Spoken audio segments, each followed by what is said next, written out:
once marijuana dispensaries, if and when they become legal, then we can accommodate them in our bylaws. The message city staff and council gave to members of the Giving Tree at a city council meeting earlier this week was until the federal government legalizes marijuana, they cannot draft a bylaw to allow a marijuana dispensary to open in Fort St. John. So at this present time, medical or marijuana dispensaries are not legal. The federal government is considering legalizing it, but at this point it's not legal. So the city of Fort St. John has no authority to introduce and adopt a bylaw. If we did, it would not be valid. It would be just words on paper. The Giving Tree would like to open a medical marijuana dispensary to provide residents access to regulated edibles, dried flowers or buds, and oils. What we're offering is say, no, come to us. We're going to provide you medicine that's been tested, it's been analytically tested. We know the components that are in it, and we can provide you with the proper medicine for whatever ailment you have, right? So that's what we're trying to do in the community here. Marlo Andrews was diagnosed with Crohn's disease when she was 11, and she has been on and off steroids and other medications like morphine for over 20 years. The mother of 3 recently tried marijuana as a way to relieve pains associated with her disease. It took my pain away in the evening and I could sleep, and it was just nice not knowing that I didn't have to be subjected to all these pain prescription medications all the time. Because with our 3 children, I'm a busy mom and I have to be driving, I have to be, getting them to their sports and getting them to school, and I don't have time to be taking these heavy medications. So at night, after the kids were tucked in bed, I was able to have a little tiny bit of cannabis, and it helped me immensely. Andrews says providing a safe place for residents to access medication is essential.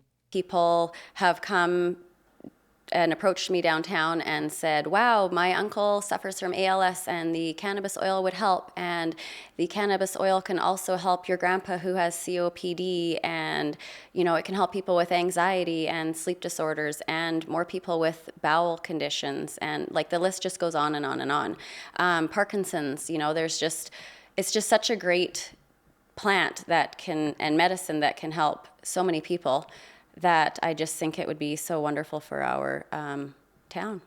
Along with the medical benefits, members of the Giving Tree say the dispensary could help reduce the growing rate of fentanyl overdoses by providing a safe product that is not purchased on the streets. Do we ignore them and say, hey, you guys keep going to drug dealers, keep exposing yourself to this stuff, and we're gonna wait around till see what the government does as far as legalizing it?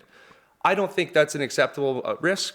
I think that we can open a dispensary tomorrow if the bylaws are created, and we can start protecting the community right now, not to mention the public service that offering medical cannabis provides. Reports suggest it could take the federal government another 2 years or more before they legalize marijuana. Members of the Giving Tree say that time frame is far too long, and they're advocating local government to step up and address the issue sooner. But city staff say their hands are tied until the federal government makes its move.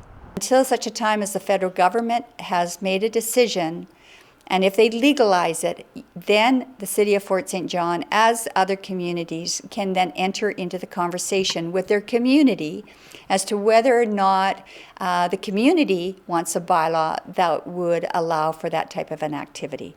So we're not there yet.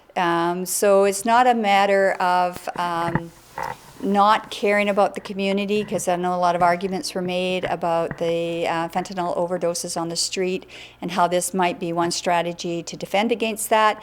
Really, the city of Fort St. John can't even enter into that debate, that conversation. We have no authority to do that. It's an illegal activity at this particular time.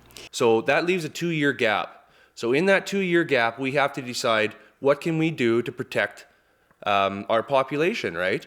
Or to provide medicine to our population.